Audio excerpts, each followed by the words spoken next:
E como é bom a gente poder rezar pelas nossas famílias. Você sabe que um dos maiores bens que Deus nos deu para cuidar nessa vida, um dos maiores dons, é a nossa família. Você sabe que no mundo espiritual existe um critério para você ver o que verdadeiramente é importante. Veja bem, Jesus disse que a árvore que produz fruto, muitas vezes incomoda, muitas vezes chama a atenção das pessoas, né? Ninguém atira pedra numa árvore que não produz fruto. Então, quando a gente olha para a sociedade e vê o tamanho do combate que existe contra a família, o tamanho da luta que existe contra a família, para destruir a família, biblicamente falando, fundamentada na Bíblia, segundo o que a Sagrada Escritura ensina, existe um combate. A gente percebe o quanto que a família é importante, porque o mal, o inimigo, esse mundo cruel não perseguiriam algo que não tivesse valor. Não perseguiriam algo que fosse relevante.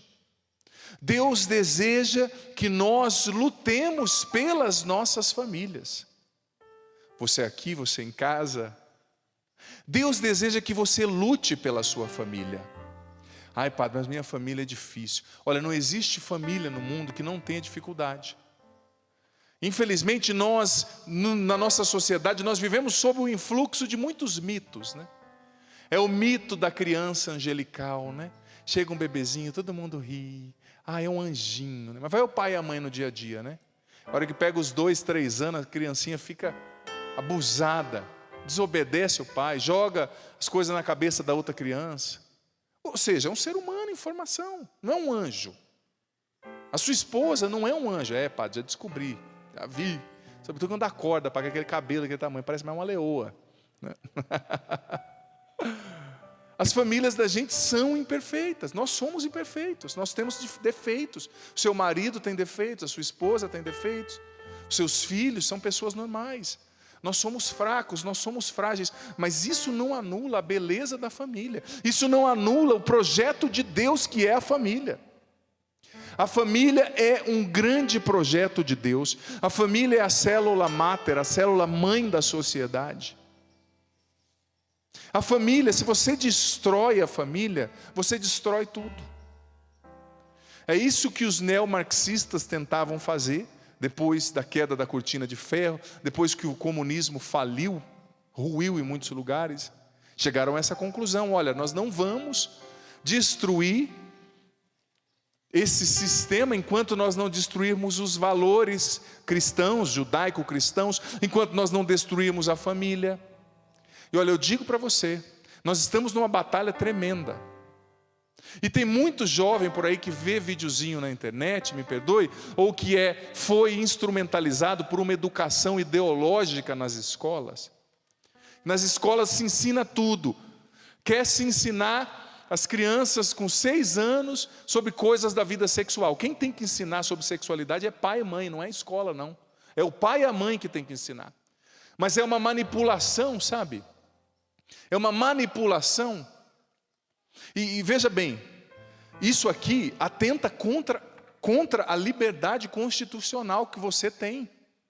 Nós no Brasil, nós temos uma liberdade constitucional, liberdade de crença, liberdade para educarmos os nossos filhos.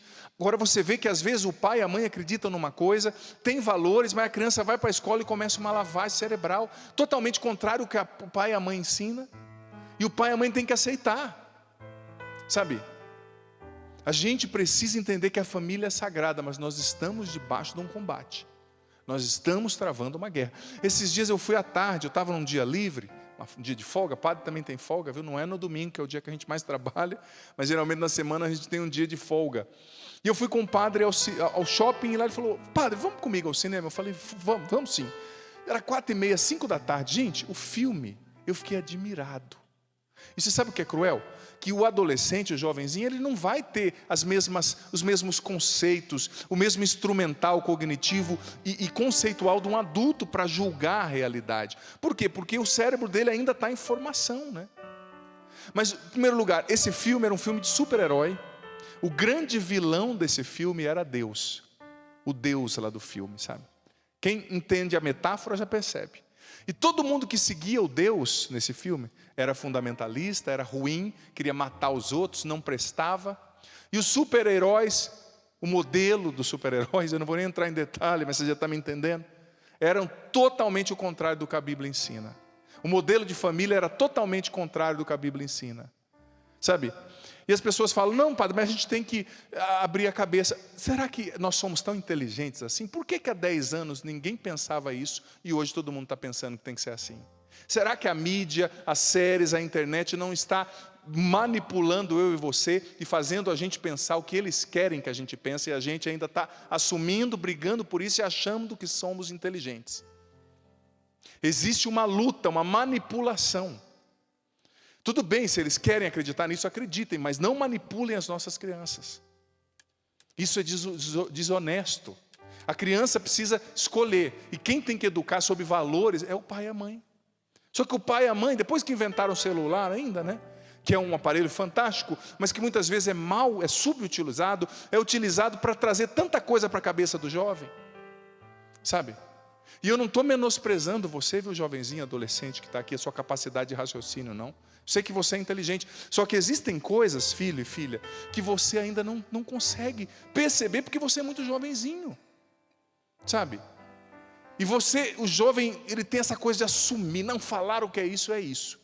Mas mais uma vez eu penso, por que há 10 anos ninguém pensava assim, e agora, depois que começaram a socar valores contrários à família, à religião, à Bíblia, nas escolas, nos filmes, nas séries, todo mundo está pensando assim? Será que você é tão inteligente como você pensa? Ou será que você está sendo manipulado e está sendo um fantoche na mão dessa mídia corrupta muitas vezes?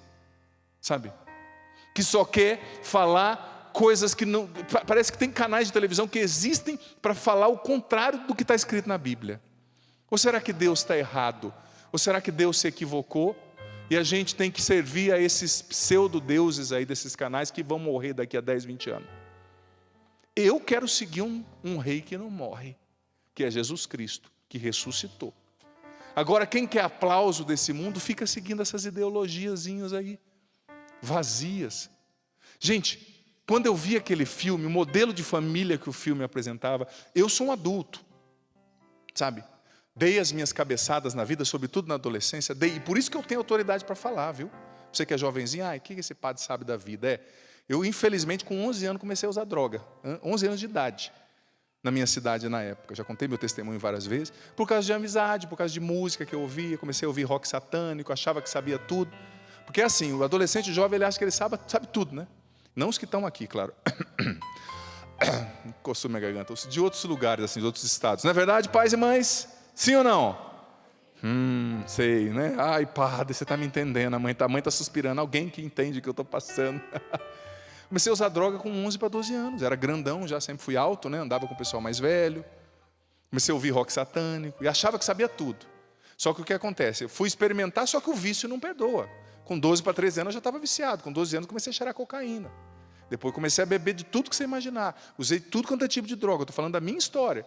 Então não estou falando de algo que eu acho porque eu sou um preconceituoso, não, tá? Eu tive lá. E meus amigos começaram a morrer, uns com overdose, outros de acidente. E com 15 anos eu já achei que eu ia morrer. Entrei em depressão, entrei em coma por causa de droga. Fui expulso de coisas que eu gostava, de escola, da escola por causa das drogas. E graças a Deus que eu tive uma família. Graças a Deus eu tive uma mãe que rezou por mim. Graças a Deus eu tive um pai que não desistiu de mim. Graças a Deus eu tive uma família que era o lugar para onde eu poderia voltar. Porque senão eu teria morrido nas drogas, como muitos dos meus amigos morreram. Sabe? E a minha mãe começou a rezar por mim, começou a lutar por mim. Quem tem filho na droga sabe que não é fácil. Sabe a batalha que é? Quem está na droga acaba mentindo muito, acaba fazendo muita falcatrua. Eu era muito tranquilo, eu simplesmente plantava maconha no jardinzinho da minha mãe no fundo de casa, né? E ela falava, o que é isso que você tanto rega, meu filho? Não, mãe, é uma flor aí que veio da Índia. Tadinha, ela nem imaginava, né? Mas por quê? Porque eu não conhecia Deus, eu não conhecia Jesus, era por isso que eu fiz tudo isso. E eu fiz muito mal para mim mesmo, e para muitas pessoas, infelizmente. Vivi muitos namoros errados, relacionamentos errados, mas eu era uma criança. Olhando para trás hoje, né, eu tenho 39 anos hoje, o que eu sabia da vida? Nada. Só que esse mundo não perdoa, ele quer os seus filhos. Esse mundo quer destruir os nossos filhos, quer destruir as nossas famílias. Então quando eu falo para você, jovenzinho, adolescente, eu sei do que eu estou falando. Porque eu fui manipulado pela moda da época, pelo rock satânico. E sempre é assim, aquelas pessoas bonitas, aqueles jovens bonitos nos vídeos. Sabe? Ai, está todo mundo acreditando nisso, por que eu não vou acreditar? Porque você é um jovem de Deus, um adolescente de Cristo. Você não vai na onda, você vai remar contra a maré. Você vai ser de Jesus. Você não vai deixar destruir a sua família por causa de modinha da internet. Você vai ser diferente, porque Deus está levantando uma geração de jovens nas nossas famílias que não vão ter vergonha de buscar a santidade, que não vão ter vergonha de lutar para obedecerem a Cristo, que não vão ter vergonha de lutar para fazerem a vontade de Deus. Mas existe uma batalha contra a nossa família. Existe uma ideologia presente nas músicas, nas séries, nos jogos, na literatura. Sempre parece que daqui a uns dias você tem que pedir perdão por ser cristão. No meu caso, perdão por ser homem, perdão por ser padre. Ué, tudo bem, a gente tem que respeitar todos, mas nós também exigimos que nos respeitem. A gente tem que respeitar todo mundo, mas que respeitem o meu direito de acreditar em Jesus Cristo. Que respeitem o meu direito de acreditar na Bíblia. Porque é isso, a Constituição brasileira nos dá liberdade religiosa. Mas você sabia que já tem um movimento no mundo? Eu conversava com um juiz de direito esses dias, muito entendido, que me dizia: tem um movimento no mundo, mundial, para suprimir das constituições dos países o direito da liberdade religiosa. Porque estão fundamentando juridicamente, dizendo que é um direito preconceituoso. Então eu não tenho mais o direito de acreditar em Deus. Daqui a uns dias nós não vamos mais ter o direito de dizer que a gente acredita na família do jeito que Deus revelou na Bíblia. Sabe, tudo bem se vive de outra forma, se acredita em outras coisas, louvado seja Deus, que viva. Mas que ninguém venha roubar de nós o direito de acreditar em Cristo. E de viver a família dos moldes de Deus, do jeito que Deus pediu para que nós vivêssemos. Claro, com os desafios, com lutas, mas não desista da sua família. Não troque a escolha de Deus sobre você e sua família por aprovação, porque é isso. Tem gente que não quer pagar o preço da desaprovação, porque muitas vezes para acreditar em Deus nós seremos desaprovados por esse mundo. Nós seremos desaprovados pelo politicamente correto, sabe? E veja bem, você viu que o evangelho de hoje, no dia de São Francisco de Sales, ele está trazendo a passagem na qual, tem tudo a ver com isso que o padre está falando, na qual Jesus foi profundamente atacado por aqueles fariseus, os mestres da lei, que diziam que ele fazia coisas boas porque o diabo estava agindo nele. E Jesus disse que esse era o pecado contra o Espírito Santo. O que é o pecado contra o Espírito Santo? O catecismo ensina, o catecismo da Igreja Católica, é você não aceitar deliberadamente a salvação de Deus manifesta em Jesus Cristo, sim. Mas também, veja bem, filho, filha, o pecado contra o Espírito Santo é você atribuir ao diabo aquilo que é de Deus. É você atribuir o bem ao diabo e buscar o bem no inimigo. E atribuir ao mal aquilo que é de Deus. Mas Jesus nos dá uma explicação fantástica aqui, que vem ao encontro daquilo que nós estamos refletindo aqui sobre as famílias. Jesus disse o seguinte: olha, vocês acham que eu estou expulsando os demônios das pessoas opressas ali, oprimidas, possessas pelo inimigo, impulsionado pelo príncipe dos demônios, Beelzebu? Não, eu não estou fazendo isso, porque todo reino dividido contra si mesmo será destruído. Todo reino dividido contra si mesmo será destruído. O que Jesus está nos ensinando? Gente, é preciosíssima essa lição, que a fórmula da destruição se chama divisão. Quando a divisão entra, a família começa a ruir. E você sabe que o diabo, do grego diabolos, quer dizer aquele que divide, né? O divisor. A principal obra do inimigo é dividir. Só que ele é tão atroz, é tão ardiloso, porque a obra dele é dividir.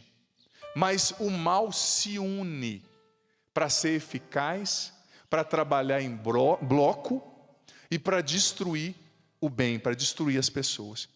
Quando você lê alguma coisa sobre exorcismo, por exemplo, eu lembro quando o padre Rufus vinha pregar aqui, aquele grande exorcista, eu tive encontros com ele várias vezes. O padre Rufus ensinava que existem hierarquias também, uma hierarquia muito bem fundamentada, muito bem estabelecida nos demônios, nos espíritos malignos. Eles são organizados, eles agem em unidade para provocar o mal. Mas o inimigo é o divisor, e Jesus está ensinando no Evangelho, olha, todo reino dividido contra si mesmo vai ser destruído. Por isso que eu não estou agindo em nome do inimigo, porque o inimigo não expulsa o inimigo. Aí Jesus usa a metáfora, olha, se alguém entra na casa de um homem forte para roubar essa casa, esse homem que invadiu a casa precisa ser mais forte do que o dono da casa. Se ele não for, ele não vai conseguir amarrar o dono da casa e roubar os seus bens. Então Jesus está dizendo, olha, aqui está presentificado em mim Deus, eu sou Deus. E gente, quantas famílias divididas por aí? É ou não é verdade?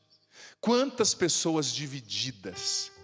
Você sabe que eu gosto muito da metáfora. Quem gosta de assistir aqueles vídeos ou canais que mostram os safaris na África, as vidas dos animais, entende o que eu estou falando. Eu gosto muito de assistir isso, né? E esses dias eu estava vendo desses documentários sobre a vida dos animais selvagens, e eu gosto muito do leão, né? O leão é um dos símbolos de Jesus, mas também, em alguns momentos da Escritura, ele é atribuído como um símbolo do mal, né? 1 Pedro capítulo 5, versículo 8 diz: o inimigo ruge como um leão ao redor dos cristãos, procurando a quem devorar. Resisti-lhes firmes na fé.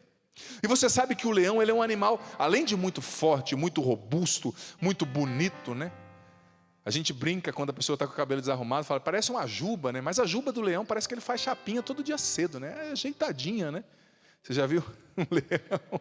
Tomara que você nunca encontre pessoalmente um leão por aí, né? Porque não vai ser uma boa coisa. Mas eu lembro, o leão é um bicho assentado, né? É um gato crescido e forte, né? A mordida do leão é capaz de quebrar um osso, tanta pressão que tem aqui na sua mandíbula. E eu estava vendo esse documentário, a forma como o leão ataca. E você sabe que o leão, quando ele vai atacar, por exemplo, uma matilha de lobos ou um rebanho ali de ovelhas, eu não me recordo os coletivos de todos os animais, né? Esses dois estão mais na mente. Um rebanho de ovelhas. Como que o leão faz? Ele chega como um gatinho, como quem não quer nada. Vai tentando passar desapercebido e vai só olhando o rebanho. E o leão logo procura a ovelha que está mais fragilizada.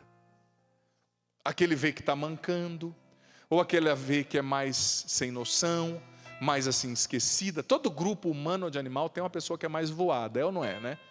Aquela pessoa que parece que morreu, esqueceu de deitar, né? Você sai com a pessoa para almoçar, depois de meia hora à mesa, você fala assim, o que você quer comer? Comer? Não, nós estamos aqui jogando bola. Claro que é comer, né? Mas sempre tem aquela pessoa mais devagar, aquele leãozinho, aquele do rebanho, a ovelha mais devagar, né? O leão vê qual é a ovelha mais fraca. E o leão vai sondando, de repente, do nada, ele parte para cima do rebanho e começa a correr. E ele é tão inteligente que ele corre de um jeito para separar o rebanho. Às vezes ele corre meio serpenteando assim, em S, né? Porque se o pai do rebanho vai para cá, a parte do rebanho vai para lá, e assim ele vai separando. E quando ele separa o rebanho, ele vê a ovelha que é mais fraca, ou o lobinho que é mais fraco, vai, ataca e devora. E essa é uma metáfora para nos entender o mecanismo da tentação, e para nos fazer entender, o mecanismo da tentação, e para nos fazer entender também, filho, filha, você aqui, você em casa, a forma como muitas vezes o mal age na nossa vida. Quando o inimigo quer destruir uma família, ele começa dividindo. Divide o esposo e a esposa. Eles estão até debaixo do mesmo teto, mas o coração está longe. Eles não conversam mais. Quando conversa é só para falar de conta, só para falar de problema. Eles não são mais amigos. Porque veja bem, existe um livro muito interessante que eu não vi ainda no Brasil, mas que se chama 7 Princípios para o Matrimônio Dar Certo. que é de um grupo de estudiosos da Universidade de Seattle, estado de Washington, nos Estados Unidos, que eles estudaram por mais de 30 anos vários casais. Eles tinham aquilo que eles chamavam de Lab Love, laboratório do amor, né? E eles davam uma soma de dinheiro para o casal e colocavam o casal ali para passar um tempo naquele laboratório, filmado, como se fosse um reality show, um Big Brother da vida, né? E eles iam filmando e os psicólogos, os psiquiatras iam anotando o comportamento dos casais, o que dava certo, o que não dava. E depois de vários anos de pesquisa, eles publicaram esse livro. Acho que é o Daniel Gottman, se eu não me engano o nome dele. E eles fizeram, estudando por 30 anos, eles descobriram que para um casamento dar certo, seja a pessoa cristã ou não, tem que ter 7 princípios. Eu não vou falar dos 7 hoje, que não dá tempo, mas como eu vou estar na missa das famílias, eu volto falando outros dias, né? Mas um dos princípios para um casamento dar certo, e olha, veja bem, aqui não é doutrina, não é achismo, os caras são médicos que estudaram casais por 30 anos. E eles chegaram num ponto que hoje, com os dados que eles têm, são dados, é pesquisa. Eles veem um casal, observam por um tempo e já falam se vai dar certo ou se não vai.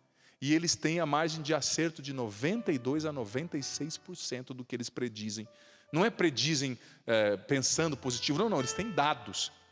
E um dos principais, primeiro princípio, um dos principais para que um casamento dê certo, sabe qual é? A amizade. O casal tem que ser amigo. O que é ser amigo? É ser parceiro, é ser companheiro. E ele, no livro dele, que se chama, não, como eu disse, não tem ainda em português, 7 Principles for making a Marriage Work, uma coisa assim, o nome do livro, para fazer os 7 princípios para fazer o casamento dar certo, né? Ele contou o testemunho de um casal que o homem não gostava muito de ir na igreja, mas para a mulher dele era importante ir à igreja. Então todo domingo ele colocava a roupa de igreja e ia à igreja, porque para a mulher era importante. E ele foi se envolvendo aos poucos, né? E esse mesmo casal dizia ali, o médico que escreveu, né, o autor, a mulher nesse casal, ela não era muito ligada à família. Sabe aquelas famílias que não tem? Ela veio de uma família que não tinha muita essa coisa de passar Dia das Mães juntos, passar Natal juntos, lembrar data de aniversário. Tem família que é mais desligada, né? Só que para ele, família era muito importante. Então ela fazia um esforço para visitar a sogra. Ela fazia um esforço para comprar presente e mandar para a sogra, coisa que ela não acostumou fazer nem para a mãe. Mas por quê? Ela disse para o pesquisador ali, para o médico, porque é importante para o meu marido. Porque nós somos amigos. E eles tinham dificuldades? Claro que tinham. Eles tinham brigas? Tinham problemas? Claro que tinham. Mas, quando vinha a dificuldade, se colocava na balança, o lado bom pesava mais que o lado ruim. Porque tinha um desencontro? Tinha. Mas tinha uma amizade por trás. Um companheirismo. Olha, eu nem gosto de fazer tal coisa, mas eu vou fazer por você. Olha, eu não gosto de tal coisa, mas por você eu vou me sacrificar. Claro, não é uma coisa unilateral, é uma via de 2 mãos. Ela fazia, ele fazia, e esse médico disse que eles nunca tinham percebido isso, mas que eles tinham uma amizade. Porque veja bem, você jovenzinho que casa aí, acha que agora eu casei, padre, vai ser só todo dia, intimidade. Deixa quem tem 20 anos de casado falar com você. Todo dia 10, padre, 10 vezes, só se for o dia 10 de cada mês, né? Porque chega uma hora... Quando a esposa tem filho, por exemplo, depois ali, né? Não é só isso que sustenta uma relação. O sexo é importante, é lindo, abençoado por Deus, claro, mas não é só isso. Chega uma hora que cansa. Cansa, tudo cansa. Mas quando tem amizade, o amor por trás, o casamento vai para frente. Você é amigo da sua esposa? Eu sei, rapaz, eu também sou homem, às vezes é difícil. Ai, padre, às vezes ela quer falar demais, padre. Escuta, abençoado. Ai, padre, às vezes ele não fala nada, fica só assistindo. Dá um tempinho para ele refrescar a cabeça. Ele está brincando com a caixinha do nada, ele já volta, né? Ou seja, a gente tem que ser parceiro, gente. Eu não estou estereotipando, eu sei que tem mulheres que têm comportamentos X e homens que têm comportamentos Y, nem todos são iguais. Não estou estereotipando, dizendo que homem é só assim, que mulher é só assado. Estou dando exemplo, né? Talvez é a mulher que é mais quieta e o marido que fale mais. Mas a gente precisa aprender a favorecer o que une, sabe? A comunhão. Por quê? Porque como Jesus diz no Evangelho, o inimigo vem para dividir. E o reino dividido é destruído. O reino dividido contra si mesmo, ele não prevalece. Então, claro, eu vou trabalhar esse conteúdo desse livro, desses princípios posteriormente. Vou trabalhar, mas já adianto para você. O primeiro princípio para fazer um casamento dar certo é a amizade. Como eu disse, o sexo é importante, o passeio é importante, a beleza é importante, mas vai chegar uma hora que a beleza da sua digníssima vai ficar ausente. Vai ser só beleza interior, aí você tem que virar ela do avesso, né?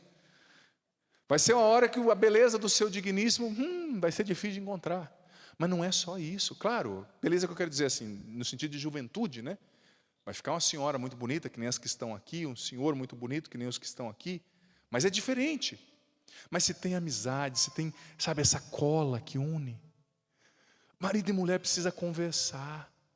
Não é só monólogo, porque tem gente que fala, eu converso. Mas você ouve também ou não?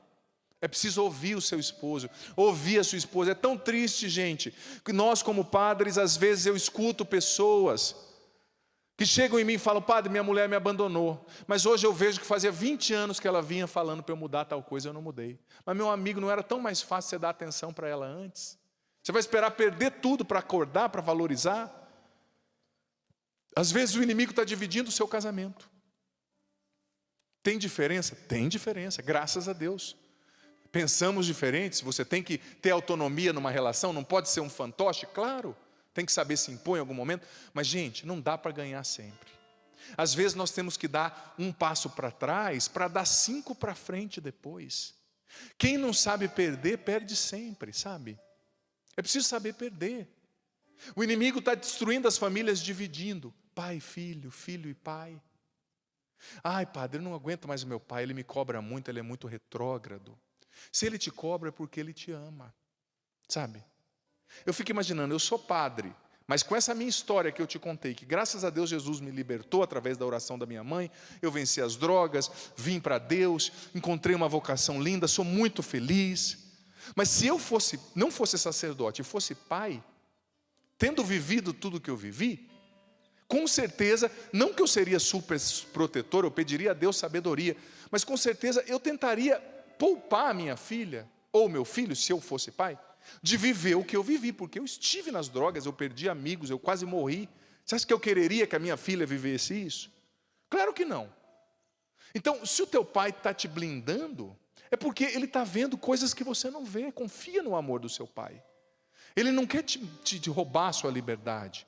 E se for demais também, um dia você vai conversar com ele, vai pedir para Deus te dar sabedoria, para dizer para ele, ó pai, eu preciso de um pouquinho de ar para respirar. Mas não é dividindo e ficando revoltada, filha, filho, não quero mais saber do meu pai e da minha mãe, não, não. O inimigo, quando ele quer destruir, ele separa o rebanho e pega o mais fraco, como um leão. Então é preciso não deixar a mágoa dividir a nossa família. Você que está magoado com a sua mãe, com o seu pai, é hora de perdoar, pede a Deus a graça de perdoar. Você que está magoado com o seu irmão, com a sua irmã, quantos irmãos brigando por causa de herança, que não conversam mais por causa de herança, sabe? E por tantos outros motivos, né? Quantos filhos e pais brigados, quantos esposos brigados, irmãos brigados, primos brigados. Não deixe a tentação dividir a sua família, porque se você permitir, a sua família vai cair. Tem dificuldade? Tem mágoa? Tudo bem, pede a Deus a graça de perdoar e vá para frente, porque chega uma hora também, ai padre, eu só vou perdoar se o meu marido vir aqui ajoelhar e falar que ele está arrependido, que a minha esposa falar que ela fez errado. Talvez isso aconteça, mas talvez não aconteça, porque cada um tem um jeito de pedir perdão. Tem pessoas que têm temperamentos diferentes. Talvez ele está pedindo do jeito que ele sabe e você está querendo que ele peça do jeito que você sabe expressar o pedido de perdão. Mas acolha o pedido de perdão que ele está fazendo, do jeito que ele consegue, que ela consegue, e vira a página. Às vezes nós temos que somente virar a página e ir para frente, gente. Não tem o que fazer. Ai, mas não devia ter acontecido. Aconteceu. Você vai ficar parado nisso até quando? Lambendo as suas feridas.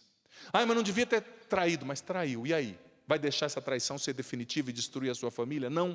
Levanta a cabeça, perdoa, recomeça. Caiu no pecado? O seu pecado não é maior que o amor de Deus por você. Não é maior que a misericórdia de Deus. Levanta, Deus está te chamando. Recomeça e vai para frente. Amém? Vamos aplaudir o Senhor que nos reuniu aqui? É o nosso Deus maravilhoso. Pode ser mais forte. Ele é o Senhor. E vamos ficar em pé agora. Nós vamos cantar, rezar juntos. Os meninos prepararam uma canção boa para nós rezarmos. Mas antes até de nós cantarmos, Isso, dá uma espreguiçada assim, se você está meio com sono, né? Esse horário é cruel, mas graças a Deus já está armando chuva, né, gente? Já está dando uma refrescada, né? Louvado seja Deus. Se você está com calor, é que você não usa essas roupas aqui de padre, senão você ia ver. A gente usa essa roupa e fica debaixo dessa luz forte aqui, é para espiar os pecados dos filhos. Brincadeira, é a nossa roupa mesmo, que é linda, mas esquenta, não dá para negar. Quero convidar você agora, levanta os seus braços, por gentileza. Levanta assim os seus braços. E pede comigo, vem Espírito Santo. Vem Espírito Santo. Vem Espírito Santo. Vem Espírito Santo. Mais forte, vem Espírito Santo. Vem Espírito Santo. Vem reconstruir a minha casa. Vem reconstruir a minha casa. Vem restaurar a minha família. Vem restaurar a minha família. Só em Ti, Espírito Santo. Só em Ti, Espírito Santo. A minha alma tem repouso. A minha alma tem repouso. Só em Ti eu encontro a paz. Só em Ti eu encontro a paz. Levanta bem os seus braços e diga, vem Espírito Santo. Vem Espírito Santo. Eu te peço, Espírito Santo. Eu te peço, Espírito Santo. Batiza-me agora. Batiza-me agora. Enche-me agora. Enche-me agora. Enche o meu coração. Enche o meu coração. Transforma, Espírito Santo. Transforma, Espírito Santo. A minha maneira de pensar. A minha maneira de pensar. Os meus valores. Os meus valores. Me faz compreender. Me faz compreender profundamente. Profundamente. Tudo que eu ouvi aqui. Tudo que eu ouvi aqui. Vem, Espírito Santo. Vem, Espírito Santo. Cura o meu coração. Cura o meu coração. De todas as mágoas. De todas as mágoas. Ressentimento. Ressentimentos, divisão. Vem Espírito Santo. Vem Espírito Santo. Liberta minha família. Liberta minha família. De toda divisão. De toda divisão. Liberta os meus relacionamentos. Liberta os meus relacionamentos. De toda divisão. De toda divisão. Liberta minha casa. Liberta minha casa. De toda divisão. De toda divisão. Espírito Santo de Deus. Espírito Santo de Deus. Batiza-me agora. Batiza-me agora. Lava-me agora. Lava-me agora. Vem me desintoxicar. Vem me desintoxicar. De toda ideologia. De toda ideologia. Contrária ao Evangelho. Contrária ao Evangelho. Contrária à revelação bíblica. Contrária à revelação bíblica. Contrária à fé cristã. Contrária à fé cristã. Liberta-me, Espírito Santo. Liberta-me, Espírito Santo. De todo pensamento contra Deus. De todo pensamento contra Deus. De todo pensamento contrário à família. De todo pensamento contrário à família. Vem, Espírito Santo, renova a minha fé. Vem, Espírito Santo, renova a minha fé. Renova a minha coragem de testemunhar. Renova a minha coragem de testemunhar. O amor de Deus. O amor de Deus. A vontade de Deus. A vontade de Deus. A palavra de Deus. A palavra de Deus. Que eu não queira aplausos. Que eu não queira aplausos. Que eu não queira ser aceito. Que eu não queira ser aceito. Mas que eu queira fazer a vontade de Deus. Mas que eu queira fazer a vontade de Deus. Liberta-me, Espírito Santo. Liberta-me, Espírito Santo. De toda falta de conversão. De toda falta de conversão. De todo mundanismo. De todo mundanismo. De toda vontade de querer agradar esse mundo. De toda vontade de querer agradar esse mundo. Cruel. Cruel. Que crucificou Jesus. Que crucificou Jesus. Eu não quero ser aceito por esse mundo. Eu não quero ser aceito por esse mundo. Eu quero fazer a vontade de Deus. Eu quero fazer a vontade de Deus. Eu quero testemunhar a palavra de Deus. Eu quero testemunhar a palavra de Deus. Vem, Espírito Santo. Vem, Espírito Santo. Me batiza nessa tarde. Me batiza nesta tarde. Me liberta de toda opressão. Me liberta de toda a opressão. Do inimigo. Do inimigo. Das ideologias. Das ideologias. Da mágoa. Da mágoa. Da divisão. Da divisão. Vem, Espírito Santo. Vem, Espírito Santo. Vem me convencer. Vem me convencer. A respeito do pecado. A respeito do pecado. Da justiça. Da justiça. Do juízo. Do juízo. Vem, Espírito de Deus. Vem, Espírito de Deus. Faz a tua vontade na minha vida. Faz a tua vontade na minha vida. Me dá a graça. Me dá a graça. De ter aqui agora. De ter aqui agora. Um encontro pessoal com Jesus. Um encontro pessoal com Jesus. Que transforme a minha vida. Que transforme a minha vida. Eu renuncio em nome de Jesus. Eu renuncio em nome de Jesus. A toda ideologia. A toda ideologia. A todo pensamento. A todo pensamento. Contrário à Bíblia. Contrário à Bíblia. Contrário a Jesus. Contrário a Jesus. Contrário à fé. Contrário à fé. Eu renuncio a toda mentira. Eu renuncio a toda mentira. A toda lavagem cerebral. A toda lavagem lavagem cerebral, a todo politicamente correto, a todo politicamente correto, que não me deixam aceitar a vontade de Deus. que não me deixam aceitar a vontade de Deus. Eu renuncio a tudo isso em nome de Jesus. Eu renuncio a tudo isso em nome de Jesus. Porque a minha família é de Jesus. Porque a minha família é de Jesus. A minha casa pertence ao Senhor. A minha casa pertence ao Senhor. Eu e minha casa serviremos ao Eu Senhor. e minha casa serviremos ao Senhor. E com os braços erguidos cantemos juntos: somente em Ti construirei a minha casa. Solta a voz.